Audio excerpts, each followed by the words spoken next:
Welcome to Conversations with the Black Girl Blogger podcast, where you will hear amazing human interest stories from everyday people.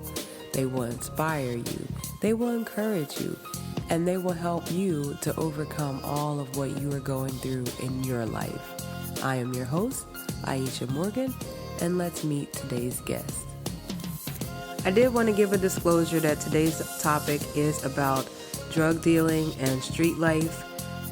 It may not be appropriate for all audiences, but the content is amazing, the conversation was amazing, and I know y'all are still going to enjoy it. So we are here with one of my favorite cousins, BJ, and when I decided to have the podcast, I made a list of people that I wanted to interview, and he was at the top of my list. And when I contacted him about it, he was kind of shocked and didn't understand why I wanted to interview him. But he has such an amazing story to tell, how you can beat the odds of being in a tough situation and coming out on the other side in a positive manner. So, BJ, why don't you go ahead and introduce yourself, and then we're going to get right into it. I'm Benjamin Snipe, CEO of Owners Are Us. Smoke out, no doubt. I work at Kellogg's. I have my own business. I buy houses, flip houses, renovate houses, and I'm just striving to move forward. Now, do you have any kids? Yeah, I have 6 kids. They're all grown now. I got 6 kids, about 5 grandkids, and they're learning from the situation that I've been through. So I just thank God that I'm here to show them another way. Exactly, that's right. So when we were younger, I always wanted BJ to be my big brother, but they did move around a lot, so sometimes I didn't really get to see him as much as I wanted to. But where were some of the places that y'all moved around to? Well, I could say that in Cumberland County, I think I lived everywhere in Cumberland County. But when we moved to D.C., I think that was the one that got me lit. And when you say lit, like, what do you mean? Like, it kind of got you into some bad situations, or? Well, it introduced me to a whole nother lifestyle. We lived in where it was a lot like we were sheltered and it was country, and then to be on that side of where it was at, when we moved to DC was murder capital, and it was a lot going on, drug dealing, prostitution. I was in the mud, and I tell people I come from the mud, so, I definitely was in the mud. Yeah. And with that being said, I seen and took into we was like in the 80s where the drug dealing was that's what you wanted to do. You did, I didn't want to play basketball no more. I didn't want to be like Jordan. I didn't want to be, playing football.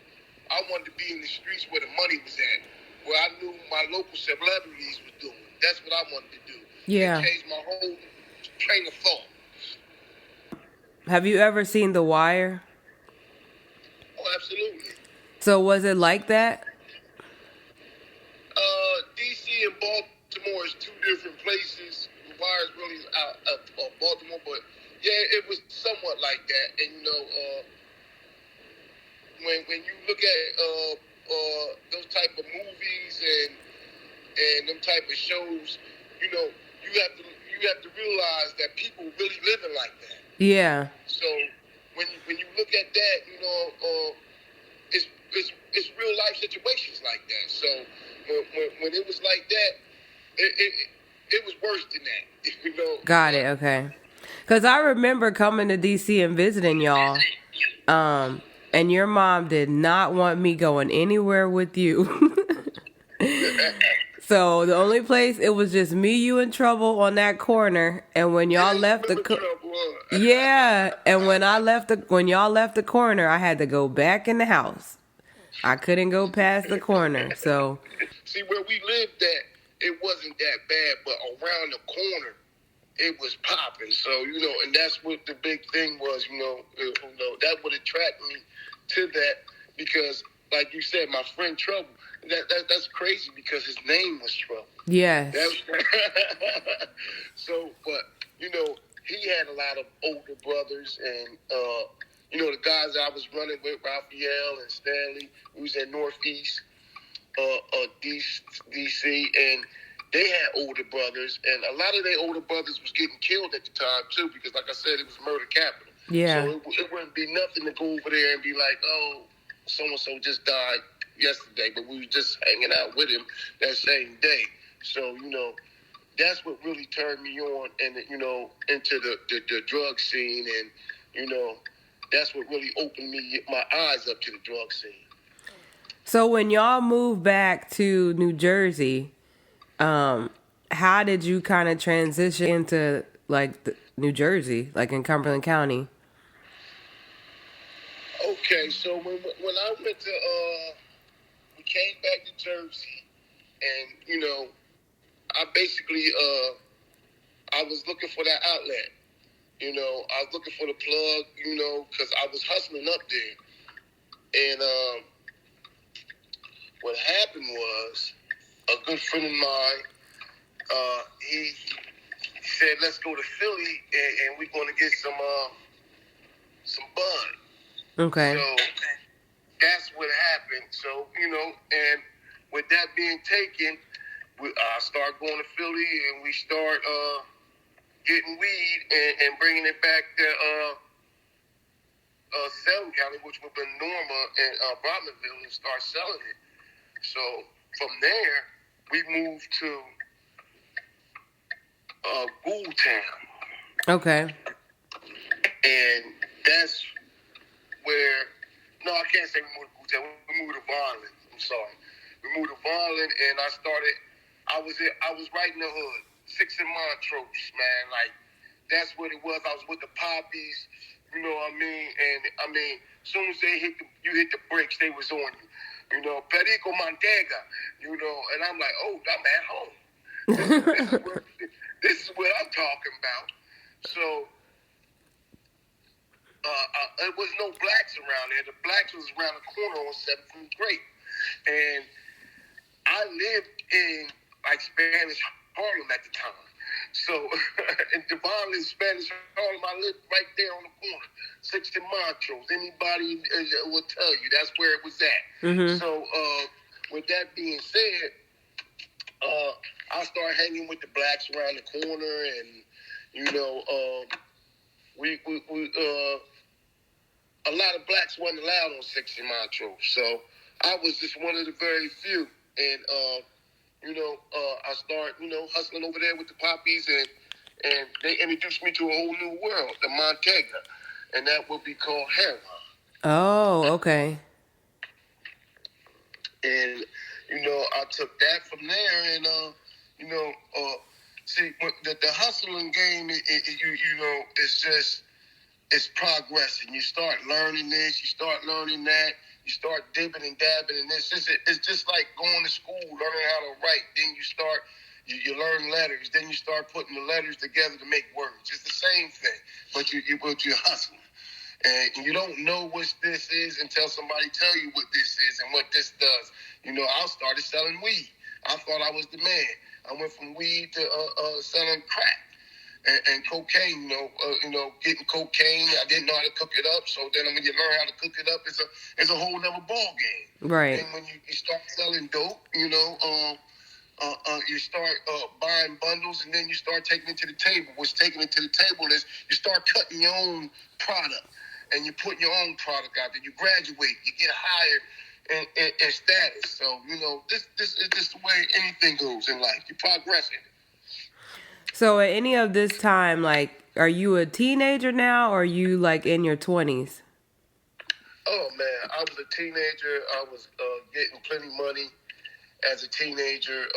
No, I'm still a teenager. Like, we moved out of Town when I was 15 years old, and that's where I got my name Smoke Out from. And I took it from there, and it went on straight all the way up. Yeah. So how long did you make it before you got arrested? I got arrested when I was 18.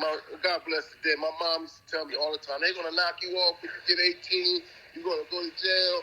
Soon, sure enough, I was 18, hanging on Kings Drive, and I was with one of the OGs from around there, and I basically took the charge for him. Because, see, that's what you did when back in those days. Yeah. Nowadays, it's a little different. But, I had to protect my OG because he's the one feeding me. Right. So that was my first charge, and I got probation, I think, in 6 months, and I went to jail. You shut your mouth, you do your time, you come home, and everybody loves you. Right. Cause you took the charge for him, so now you have kind of upped your status. Yeah, that too with him, but like I said, you keep your mouth shut, and you come home. And see, back then it was a strict policy. It wasn't like it is now.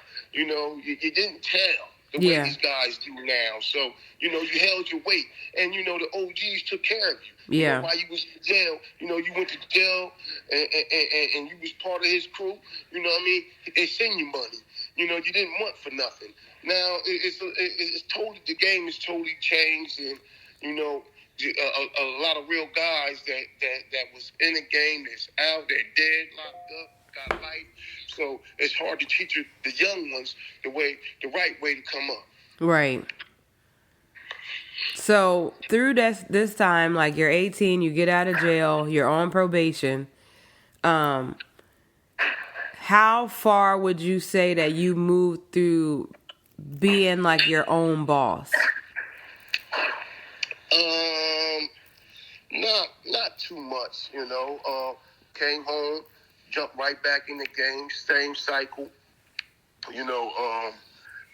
making it shake, and at this time, my name had got grown, and I got more known, and what happened was I had caught a attempted murder charge, and I was on the run for that. Okay. What happened was I knocked the guy out and owed me some money. Broke his jaw, knocked him out on his feet, and when he fell, he smacked his head against the road. Okay. And they gave me a tip for that, and he was in a coma for maybe about 6-7 months. So I was on the run. Got it. And when this happened, it kind of messed me up because I'm like, dag, man, I'm a young man and I got attempted murder, and I mean, I could see if I shot him, but I ain't. I thought I was, you're not the person out. You don't get no attempted murder. They might call the cops on you, and you get a assault or something. Yeah. Yeah, sometimes you get a misdemeanor, but when you're talking attempted murder, you're talking a lot of time, so with that being said, I went on the run, and that kind of threw me in the loop of a lot of different things because I'm here, I'm there, and I'm meeting different people now. I'm going places that I wouldn't normally go. Yeah. And dudes had heard of me, and showed me the respect that I truly deserve. So I really start plugging into different people. And at this time, I was in the streets full-fledged. You know, my wife now was pregnant with my son, and you know, and what happened was I get caught, and when I got caught, I got caught with drugs on me. Okay. And that really right there was like, okay, bam. I make bail, because back then you could make bail on a violent charge. So I make bail. My sister helped bail me out, signed the bail, bond the papers and stuff. And I came home with a drug charge and attempted murder. Got it, okay. The guy comes out of the coma and gets a little better, so the attempted murder is then dropped. And then, this was all a blessing of God, and the drug charges I had got, I did have I was making plenty of money, so what happened with them was I got more probation added to the probation that I already had. And, a lot of my charges as a young man, back then when you had a couple dollars, you can do that. Yeah. Just add more probation on. So right now, I was maybe about 19 at the time, and I come home from there. My wife, which was my girlfriend, then she goes to the shelter. And, she had to get she ended up getting a house in Bristol Village. Okay. Now, as I tell you this story, we moved to Bristol Village. This is when it's on me. I'm coming out of Town up under the OGs that I was raised around in Town, and I'm kind of finding myself in the game. Mm-hmm. Now, I'm in Bristol, which was a city over from Town. Now, Town was country, but there's a lot of money out there. And when we moved to Bristol, it's like a whole other world. Now, I knew guys all through Bristol because I used to go through there. I knew them all basically, but to be out there in the city now, and with my hustling mentality, it was inevitable to blow up. Right. So I got with one of the OGs named, God bless his soul, he had passed away, Frank White. And he showed me a lot in the game. And I get hooked up with him. He's my neighbor. He's a boss. Boom. Hey, let's go. We get out there and we start handling business. And, and he was telling me, one day, stop buying your drugs already cooked up for you. He said, cook your own drugs and you get your own extras. And I didn't understand what you were saying. I said, what are you saying? Like, what you get? I didn't know how you know what I mean? Because I would always buy it already cooked up. Mm-hmm. And he said, once you cook it up, you make more money. You can cut it your own way. So I said, you know what? He showed me. Showed me a few times I got it. Then I just started buying cocaine powder off of him. And when I say that, it just took me to a whole nother level. It took me to a whole nother status in the drug game, because I'm cooking my own stuff. I'm buying the powder. And I had a good friend of mine, I won't say his name, but he would go to New York for me. I started going to New York, getting my own powder, and I had a good friend of mine where he had a plug up New York. And he would go to New York, and I would get ounces at that time for $6.50. And with that being said, I took it all the way up to a whole nother level with that. I'm cutting my own stuff. I'm taking 1 ounce and turning it to 1.5 ounces, sometimes 2 ounces. Like it was whatever I wanted to do. Then I moved up in weight, moved up in status, and so on, so on. And so that's where I really started progressing as my own boss, coming into my own territory of being smokeout. And I would throw parties. I would buy pounds of weed, and that's when I started getting really popular. Now I remember coming home from college, and you had like a block party, and thinking back, I was protected because I knew you, but I'm like walking around, people are talking to me. I'm like, I'm just looking for BJ. I'm like, I'm looking for Smokeout. Oh, you Smokeouts, fam? Come on, I got you. Like, everybody was so nice to me. I like finally caught up with you, and it was like surreal. Like, we're just standing in the middle of this like block party, just sitting there like talking. And it just seemed so fake, but it was like everybody was coming up to you, and like I had no idea what you were doing, like, at all. Well, at that time, like I said, everybody knew me. I was a party on wheels. I made money. I wasn't a stingy dude, and it was love then. At that time, it was all love. You didn't have to worry about nobody robbing you back then, because you had a certain type of dudes cut from a certain type of cloth. Yeah. Everybody wasn't a shooter. Everybody wasn't trying to rob you. You didn't rob people back then because you was making your own money. Right. So with that being said, you had a handful of guys that would run around doing that type of stuff, and they was about their business then. They didn't go to jail and be a punk. A lot of these guys now, they do certain stuff.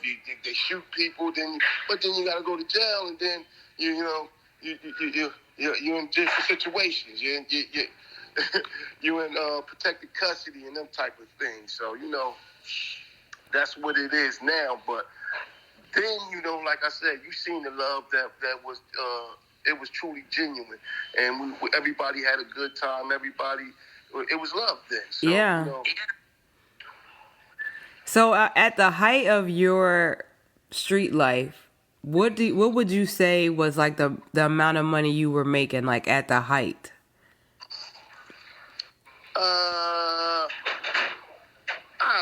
I really wasn't making.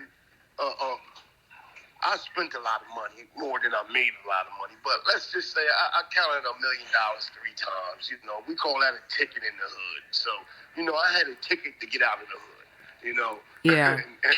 So I'm making a lot of money, but, between, all my kids and it was just crazy, So I really couldn't put a number on that. Okay.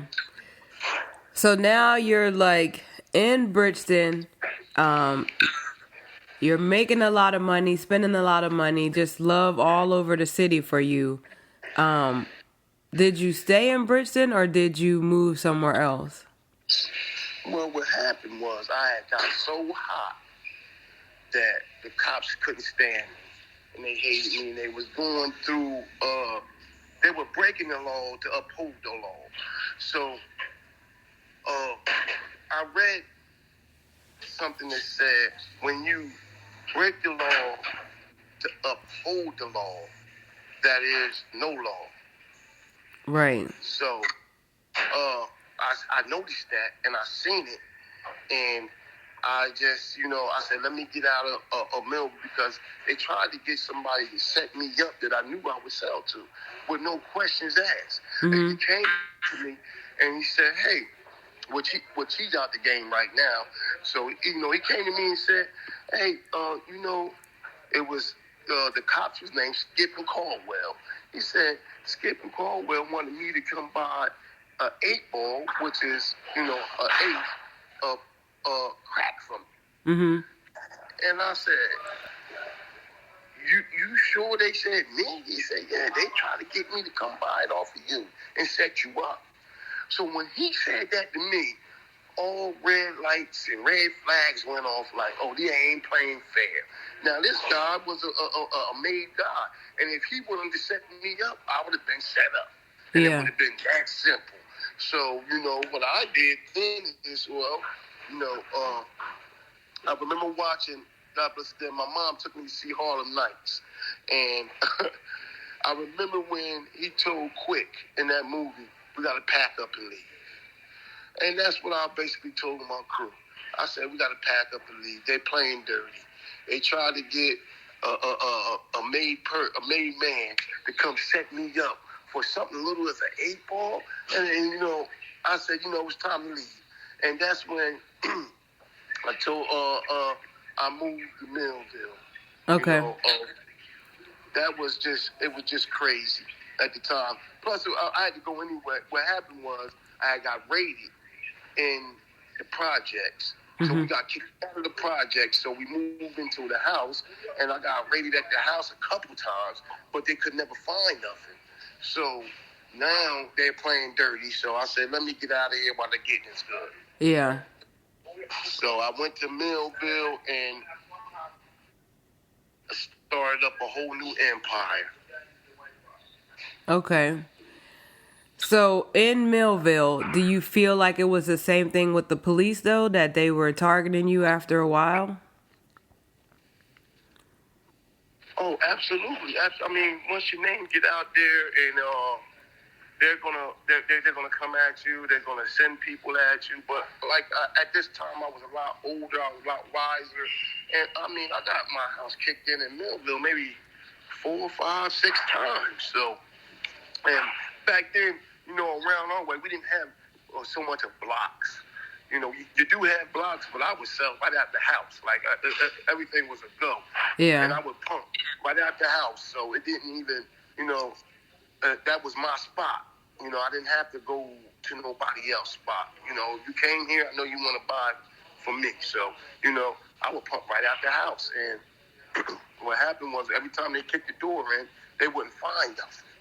Or they will find something and somebody else take the charge for me, and they will, I wouldn't go to jail. Yeah. So they got real fed up real quick, and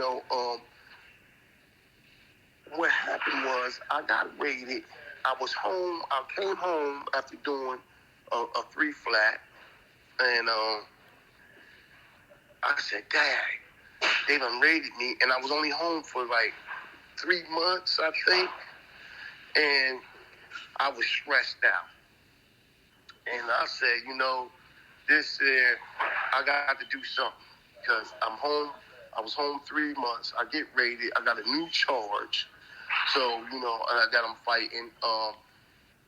My nephew said he would take the charge for me, and, but they were still pinning the charge on me. Yeah. So, if you know anything about the law, he would have to sign an affidavit saying that the charges, the drugs was his, that was found in the property, and they were giving him a hard time with it, and it was just, it was dragging on.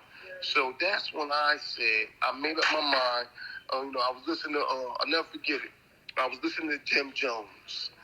I was laid on the floor over my wife's cousin house, Sade, and it was telling me, yeah, this Jim Jones dude, the Dipset, they the guys. And, I was just laid on the floor. I smoked a fat blunt, and I was laying on the floor, and then the song called My Emotions Aside. They can never take me alive. I'm a ride, but no cry. Because mama raised her up a thug. And when you're sitting there in front of the judge, he can never take you alive. So when that song came on, and I heard that took me to a whole nother level. I said, well, you know what? I'm going to take over this side of Millville. And with that being said, that's what I did. Yeah. And I took over the south side of Millville, and it was a game changer. It definitely was a game changer. So through that, you now have like a whole side of Millville that you're kind of controlling. How do you think that Like, do you think that put an even bigger target on your back now? Oh yeah, absolutely. But was it a police target or was it like other people in the neighborhood target? Well, at this time when I decided to do this, let me tell you, I had nothing. I told you I was on the floor. I had nothing. Yeah. And I was broke. Didn't know how I was gonna pay the bills to get because pay my rent or nothing. Like I had nothing. So what I became, I'm a hustler by nature, and I wouldn't even say so much of a hustler, but that motivated me to do whatever I needed to do to hit the next level. And what happened was I brought other people in. Mm-hmm. When I got on, I said, you know what? To keep the hate down, I bring them in. Okay. And that's what I did. You know what I mean? If everybody eating, nobody can be mad. Right. They Yeah. had no reason to be mad. You had no reason to hate on me. And that's what I did. You know, everybody on the South Side and those that wasn't from the South Side, I brought them in too, to a certain point. Yeah. You know, but I let everybody on the South Side eat with me. So how long were you controlling the south side of Millville before you then start getting raided again?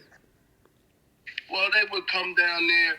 What happened was, when I went to prison, I learned the law. Mm-hmm. And see, when you put a book in front of a black man, and he started learning things, Yeah. he become more dangerous. He's more dangerous than ever. What happened was I went down prison and learned the law, and I knew the law. Yeah. So, and I would poke the law. When they would pull me over, I would hand them my ID and try to search, and I would quote the law to them. You know, 96 dash, they say you can't do this and that. And they'll look at me like, oh, this is the nigga that learned something. Yeah. So, and that's what I would, you know what I mean? And I would tell my guys that they can't do certain things. You know, you have to learn the law in order to fight the law. Right. And with that being said, that's what I did. You know, like when you go down prison, a lot of these young guys, they're into basketball. They want to watch sports. They want to watch the videos, and you know. But at my time going down prison, I was hanging with real made men. Yeah. You know, and I call them made men because they would fight their cases, and nobody had time to play games in prison. You know, and that's what it was. You know, you had a lot of guys that go down to the law library. So, at a young age, I learned that. You get up and you go down law library and you start reading case law. You start picking for your case. You start seeing what they did and what they, what they couldn't do and what they did. You know what I mean? And you start bringing this to the facts to your public defender because you didn't have enough money to get a lawyer. You know, and you know, but at this time here, you know, I already had my lawyer paid for at this time. You know, from learning from past mistakes. You know, I didn't go run out and buy clothes. I went and paid for a lawyer. Yeah. You know, before I went and bought my clothes and stuff. So you know, everything changed because like they say, you're seasoned. Mm-hmm. You're a vet now. You know, so I knew what to do and what not to do. So, and that's what frustrated those police so much. So what happened was I got caught up, like I told you earlier, when I came home. And this is around, I would say 2006. And I got caught up with the cases that I told you, and I had to go back to prison. There was no way around it. Yeah. With my record and everything. But I got a good deal. I paid a lot of money for my lawyer, and he said, you know, we're going to knock this probation off you. We're going to get everything ran concurrent. And that's what happened. He got me a deal. I had to do 2 years, which was nothing to me. I really wasn't worried about the time, but this was the height of my hustling career. Yeah. And I got to go do time. So I was sick about that. I had enough money to put away to be financially established, and I had to go do 2 years. I had a 4 with a 2-year mandatory, and and it was time to turn in. Mm-hmm. So, I threw a 3-day party, and I paid my lawyer enough time. I kept getting it postponed, and till the judge got tired, and he said, today's time to pay the pipe. Yeah. Never forget those words. Matter of fact, the family was going to Virginia that day to see cousin Jean, God bless her, did. And my mom said, "Don't worry, you'll be home soon." And I went and turned myself in. Okay. So during that time, as I was locked up,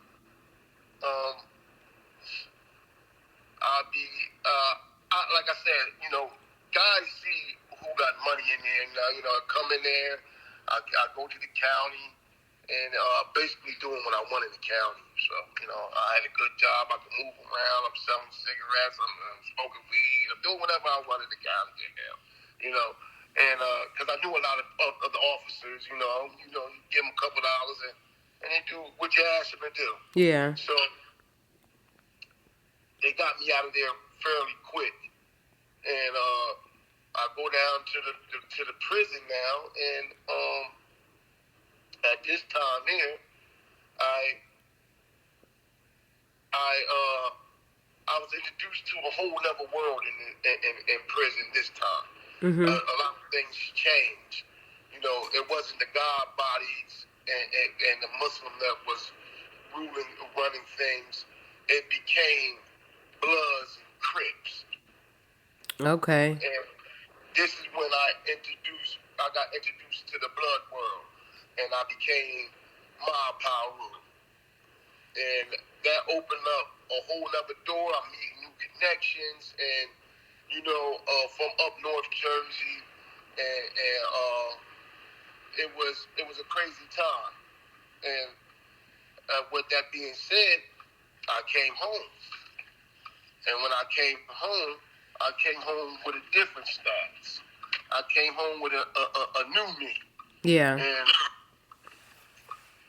I was still that guy, and before I went to see my parole officer, I went to go see the plug.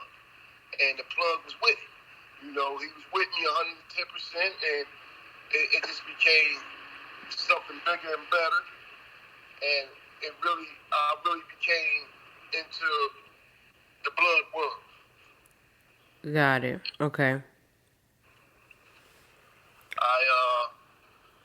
I flew my big homie out here from California, and I really got in tune with the movement. Mm-hmm. And with that being said, now all the South Side became power. Got it. I was power. Yeah. And I had an army behind me. Let's say that. Mm-hmm. And with that came the more money and more power. And that opened up a whole other realm to me. Yeah. So things got really, really crazy because now we gangbang. Not only we get money, because I wasn't one of those guys that folded easy, or I stand for something, and 10 toes down. So now it's a whole bunch of money behind us, and we gangbanging hard. So that's where that was. Yeah. So now through this, when do things start taking a turn where you end up in jail like for an extended period of time? I came home in 07. No, I came home in '09. Now, let me mind you, I never had a real run in the streets because, I go hard. When I come home, I go hard, And what happened was I came home in '09 and I got locked back up in '11. Okay. I almost made it 3 years, but I didn't quite make it the 3 years. A couple months off 3 years, I get knocked off in '11, and the feds come get me, and that opened up, like I said, I never knew a whole new realm of people, and I'll go to the feds. It was a big thing. It was a big thing. It came, got me in the helicopter, and I didn't realize what I was doing. Yeah. I didn't realize, okay, we going out to these bars, we buying out the bars, I got everybody looking good. I didn't realize how much power that I had. Right. You was just living. Right, and people would tell me that, like, yo, you the man now, like, you know what I mean? You couldn't come up and really shake my hand. You had to be searched, and, I grew to the status of triple OG, Mom Peru, and it was just, and I'm still thinking, like, no, I'm just regular me. Yeah. And I wasn't. And them people didn't treat me like that. When they came got me, they ran down on the whole south side, and, luckily, God do things for a reason. And I can tell you this, I don't even know when the feds, I never read a case where the feds had anybody under investigation only for 3 months. And that was a blessing for me because both of my connections got killed. And with that being said, I didn't have a plug at the time. So I was scrambling to get work, but I had enough money where I could just sit back and chill, and that's when they ran down on me because I had met an accountant, and he was telling me ways to make money without the drugs. And I brought that to the table with my homies. Like, everybody eats with me, you know what I mean? Everybody got to eat. So I brought that to the table with the homies, and we were about to go corporate on them. The book Rich Dad Poor Dad taught me a lot. And with that being said,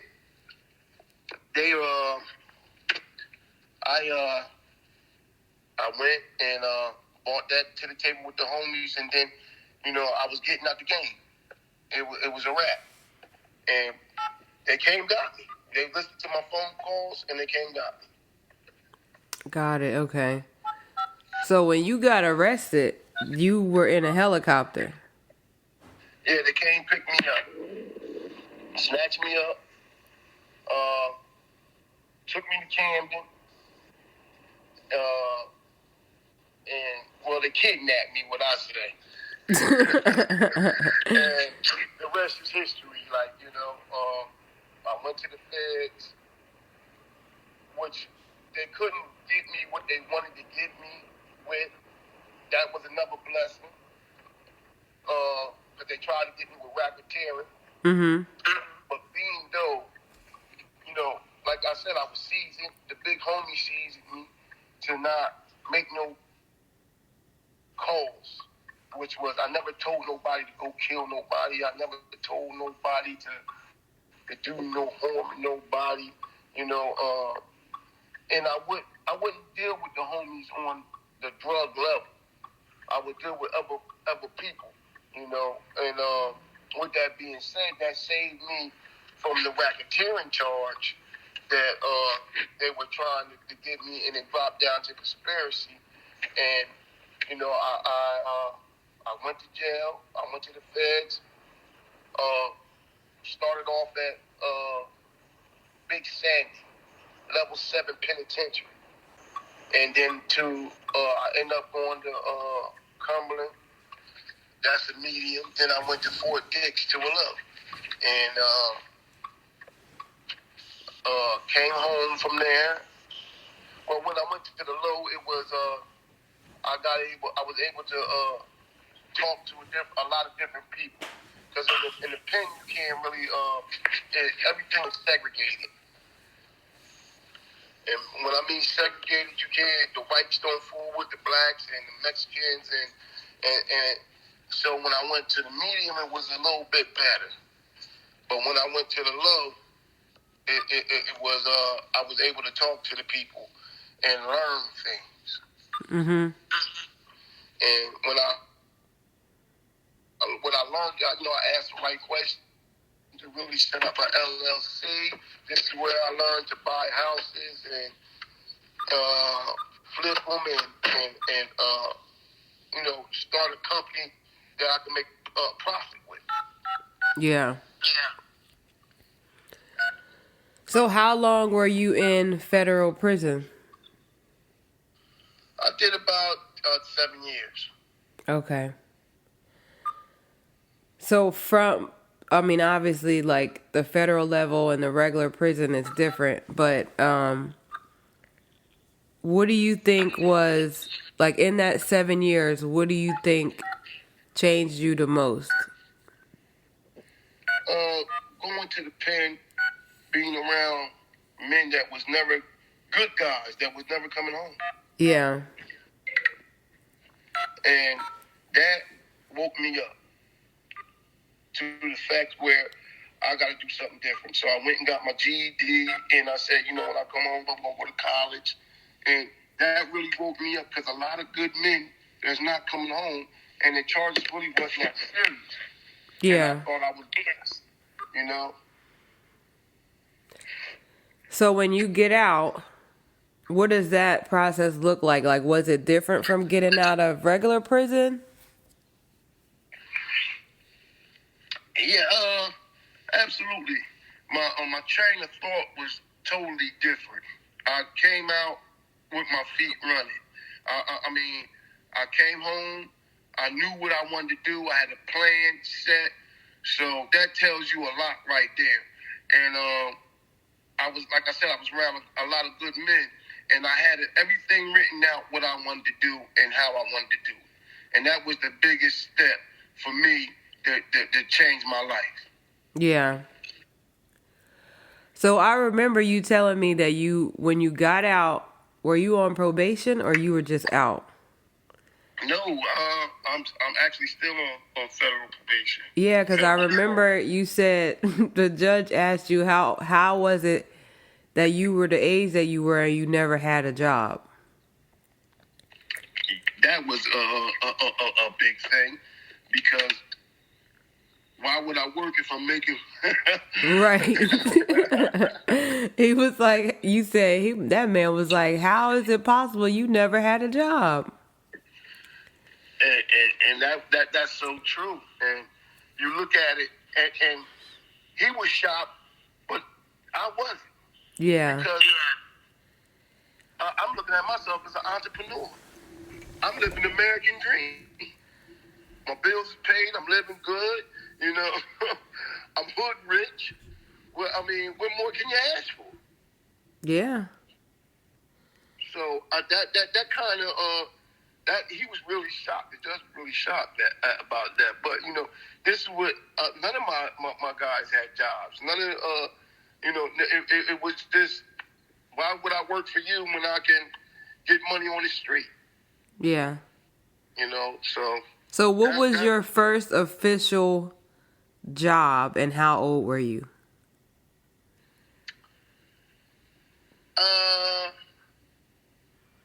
I would say my first official job I did, I would have to say Omni Bakery.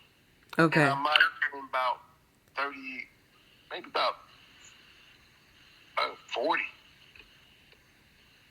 38, 40, something around there. So that was your first, like, tax-paying job. Right. Got it. Okay. So you get out, you're working at the bakery. Do you go right into school, or do you kind of work a little bit to figure out, like, a game plan with school? Like, how did that work? Well, I was working I came and I got that job at the halfway house. And my plan was to work at any job for 2 years. Okay. Because that's what you gotta do to buy a house and the people that look at you as stable. So I said, you know what, I'm stuck here for 2 years, and it was a hard job. And but at that job, I had to study, a paycheck, and then I said, it's time to start going to school. So a good friend of mine, Mutawakil, he was going to school itself. And he was like, yeah, you better go up there, and he helped me fill out my financial aid paperwork and stuff. Because that's a whole nother monster. And I jumped right into it. It was no time to be playing games. I opened up my company, and I wanted to stick to that plan. So maybe I came home maybe about 6 months, and I jumped right into school. Good. And then, so you're in your classes, you start your company. How do you get clients now for your business that you had? Oh, that was crazy. That was crazy because, I still had a lot of respect in the hood. So I would tell guys, look, I'm in the buying houses now. I'm trying to get into these houses and flip these houses and stuff.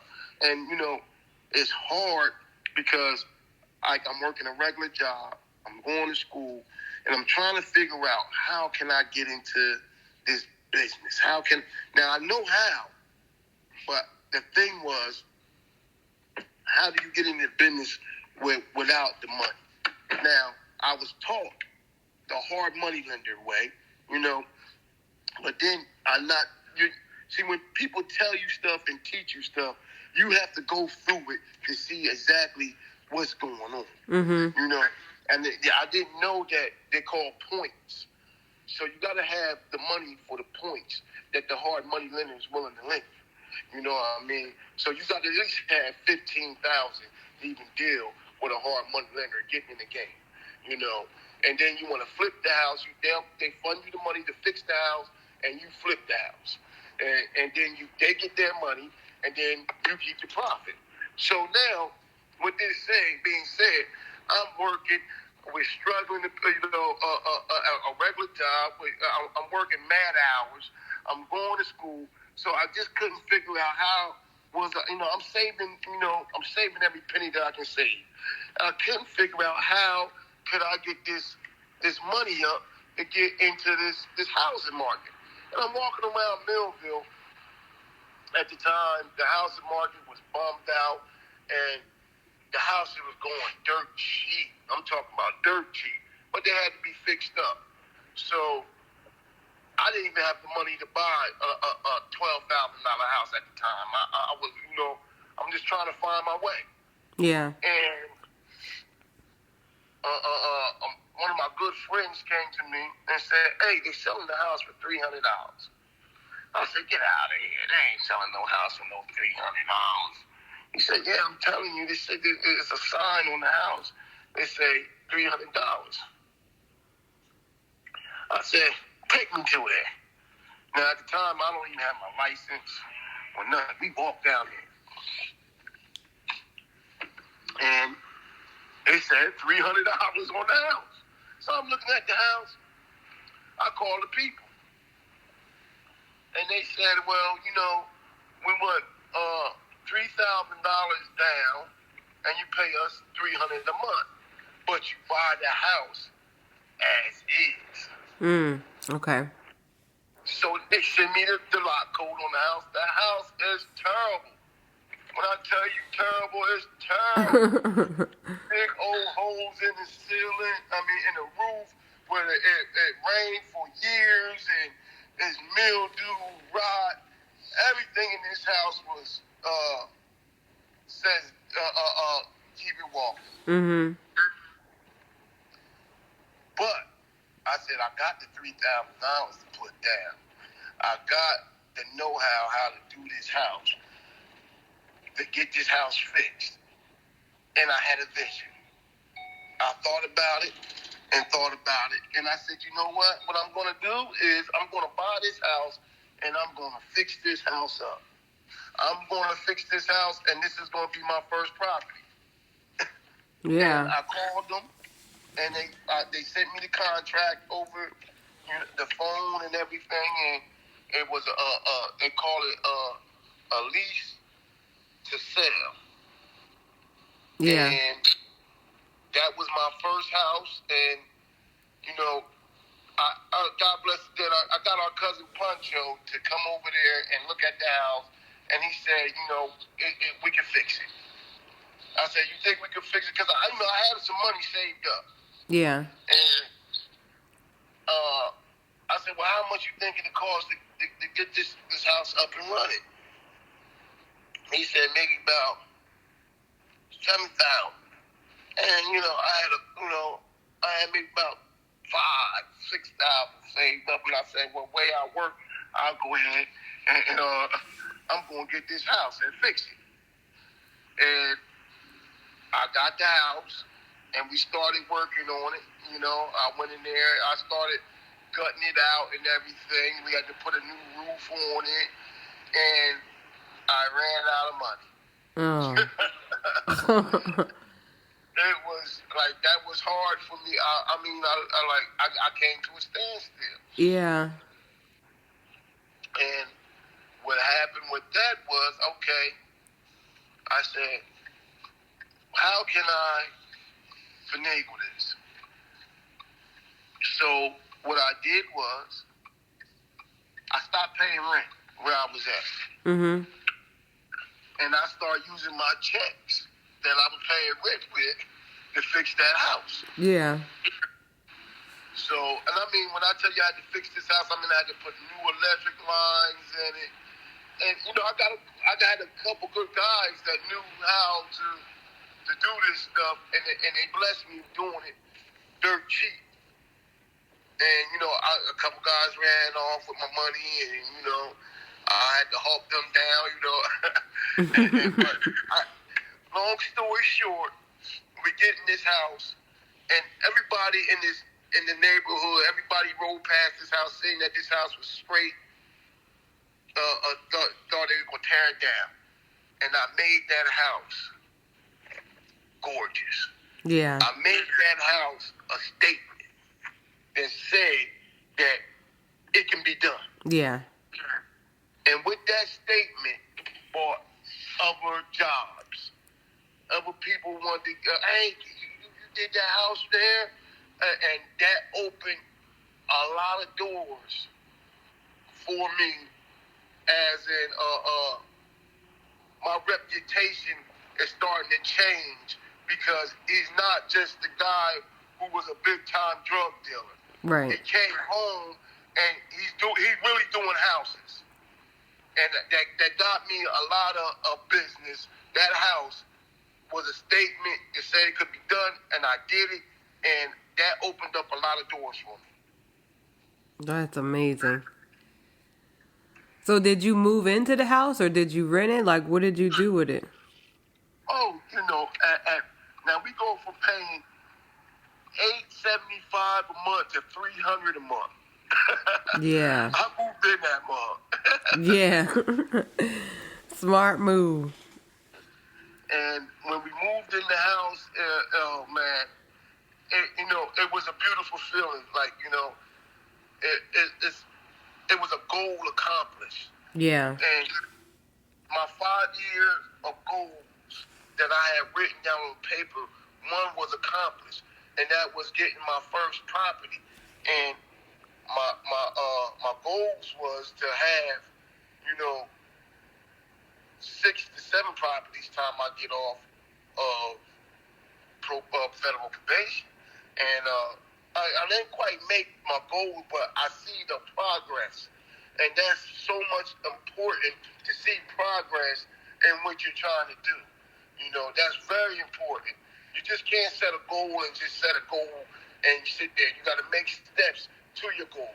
You know, by me walking by that house and say, oh, I want this house, I want a better house, you know, it's not no progress being made. Right. And when it showed other people that I was trying to make progress.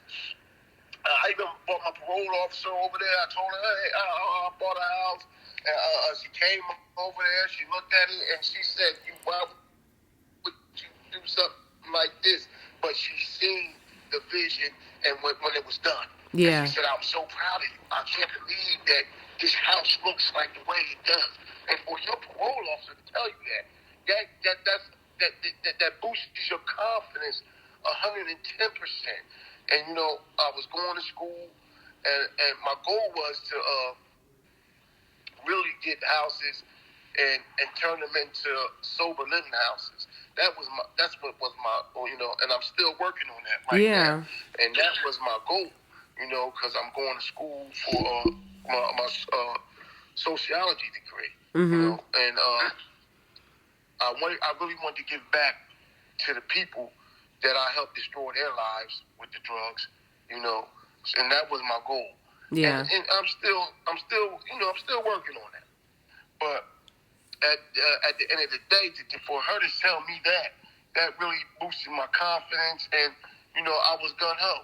So we moved into the house, and I'm paying $300 a month. I'm able to save money, and it's just unbelievable.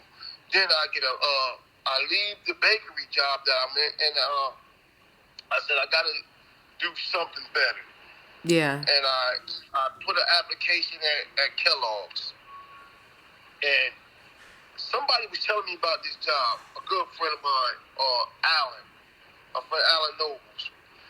He told me about this job in 2017. Him and his wife Naya, and I said, I don't have my license and stuff. I don't have a good car, and I stayed at the bakery. I put the application in again, and I mean, they called me back, and I got the job. Yeah. And that was a game changer for me. That was a game changer. And I'm working there right now, and I went from making $11.45 to 19 to getting hired, I started off at $16.50, and that's a big jump. Yeah. $11.45 to $16.50, and I never looked back since, and I'm still moving forward. I love it. And you know, the reason why I really wanted you to come on my show was your story to me is like an anomaly. You know, there's not a lot of people who go through what you went through and then come out on the other side with a plan and execute the plan and is successful. But what do you think was the difference for you that a lot of people that were in your situation didn't have? Like, do you think it's a mindset thing? Do you think like the system, did they help you at all while you were in prison, or is just strictly your own mindset? Well, let me talk about this. The system is not built to help blacks. Okay. The system is there for you to keep going through the system. Right. This is where it's made. And if your mindset is not changed to wanting to change, then you're gonna repeat and go through the system, because that's what the system wants you to do. The system wants you to get out and come back. Right. You know, because that's where the jobs were built to do. That's why in New Jersey it's mostly prisons. That's why in the prisons it's mostly blacks, because it's built against us. Right. And to know that, and to see that, and to live that, you have to want to change. You have to want better for your future generations. And see, that's what changed my whole mindset when I started learning and asking the right questions, wanting to be not around the gangbangers, but the guys who was coming in for laundering money, stealing. I was down with a good guy named Mr. Lenny, and he said, I didn't come in to buy houses and flipping houses knowing that I was going to steal these people's money. That was never my intention. Yeah. And he said, I would never teach you how to do that. What happened is he lied and said, hey, your stocks is okay, when they were really going down. Yeah. And that's a charge, and so I got with those type of guys, and they taught me so much, with my credit. I never knew nothing about no credit. I didn't even know how to write a check. Yeah. I learned this from around good guys. See, what happened was they came in and they said, we're going to open up a class. Now, these are other prisoners. These guys would make a class, and they would say, come on in here and sit down, and I'm going to do a class every day. And that's what happened. And I said, you know what? I'm going to go check these guys out and see what these classes they talk about, and they would get the counselor to run off papers, and they would make these classes up just for something to do, because we were so bored. Yeah. When I went to Philly, and, you're sitting on that chair all day. And it was so bored, so why not learn something? Yeah. That's where I started trying to get my GED, and why not try to better yourself? So I said, you know what, I'm going to this class, and I'm going to check this thing out. And so I start talking to the guys, and, they taught me a lot. They really taught me a lot. And when you learn something, you're doing the time. When you're taking that time out that that's ample, and you turn it around for something positive, that I learned something. My thing is, and I do that right now that I'm home, is my thing is I want to learn something every day. I want every day, every hour to be valuable to me. I want something positive done every day of my life. Yeah. And as long as I can do that, I'll be all right. Now, do you think that, because in other countries, like, jail is really for rehab, like rehabbing you from whatever issue you ended up in jail for. So it looks a lot different than our system in some of the more developed countries. What do you think would change our system? Like, do you think giving people classes and, really doing some transitions back into the real world, like, do you think those things would help people that are in prison to acclimate to being out? Well, what happens is they give you these fake classes at the halfway houses, and you just sign the paper and you're good, and they're not really trying to help you. Okay. And that's where we go back to your fake. So with that being said, there's nothing that you can give a person if they don't want it. Yeah. So it doesn't even matter. If it's there, and you could put it there, and then you got guys that's going to want it and some guys that don't want it. So, I think personally that they can do a better job at the things they say they do, because they're getting a lot of funding for this stuff, and they're not doing their job. A lot of them prison classes, you can come right in here and sign a paper and say that you was there, and they'll get funding like you learned something, right? And you learned nothing. How can you? I went to and I was in Big Sandy, and they had a truck driving class. They hand you a paper pamphlet, the pamphlet together, but if there's no truck there. So you were trying to learn how to drive trucks with no truck. Yeah. The book tell you, I read the book, I passed the test, And you know what they're going to say?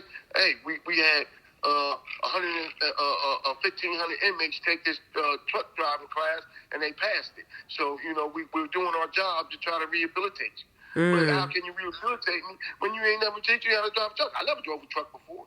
I don't know what I got to walk around. I mean, I read the book, and I know what the book tells me to do. Right. But you got to learn to do it. And that's the whole thing. You know, you got to be able to take you and try to make something better. Right. So technically, do you have a CDL to drive a truck? No, I don't have a CDL driving truck. Oh, okay. No, I didn't know if they like actually gave you like a CDL, like to say, hey, because you know how people can get like a forklift license or whatever certification to drive those types of things. So it wasn't that. It was just them saying you passed this course and that was it. Right. Okay. Right. And even they got forklift certifications there and stuff, but I was on the street and I took my forklift certification, and the feds paid for it. My parole officer, I think this will be helpful for you. So I'll go up there and get the forklift certification, and guess what? All I did was read a piece of paper, and he showed, back up and lift this up and put it on back of the truck, and now I'm certified. I drove a forklift. I still, I drive a forklift now because my job trained me how to drive a forklift, but I got a certification, but they just got money. Right. That's crazy. And that is what they do. Like, they throw out these numbers and saying people are getting all these certifications and they're doing all this stuff, but yeah, for us, we don't know what that certification class looks like. Absolutely. And it's crazy that you say that, because a lot of upper echelon people that I was locked up with couldn't believe that was happening to them. And they said, I never thought this was like this. And, Yeah. I'm like, yeah. Welcome to the black man world. Yeah, because you hear all these stories and, people are like, they give them classes, and there's people who get their GEDs in jail and then they come out with like, all these certification classes, but yeah, if you've never actually done the job, the paper means nothing. Right. Absolutely. That's crazy. Well, BJ, I really do think that this was a great conversation, first of all. I don't want to hold you up any longer, but I know that one of your goals is to write a book, and you definitely have a story to tell. I have no doubt that your book would be a bestseller and probably turn into a movie and a series and who knows what else. Because you have definitely lived a life, and I am so proud of all the progress that you have made. I'm proud of the life changes that you have made. I'm excited to see where life takes you, and any way that I can help you, I would definitely do whatever it is that I can to help move you in that right direction. Thank you, cuz. I love you, and anything you need here, you already know. Just give me a call. All right. Well, thank you again for this conversation. I really enjoyed it. All right. All right. Love you. Love you too. And that's a wrap on another amazing episode. I know that you were just as inspired as I was after listening to that conversation. And to let us know how we're doing, don't forget to leave us a review, like, share, and follow the podcast. Also, make sure you follow us on all social media platforms at The Black Girl Blogger, and check out our website, www.theblackgirlblogger.com. And the most important step, make sure you share the podcast with someone you know and tell them to share it with someone they know. And if you know someone who has an amazing story to tell, Or if you yourself would love to tell your story, leave us a message on our website or any of our social media platforms so we can reach out to you and have you on the podcast. Until next time, peace out.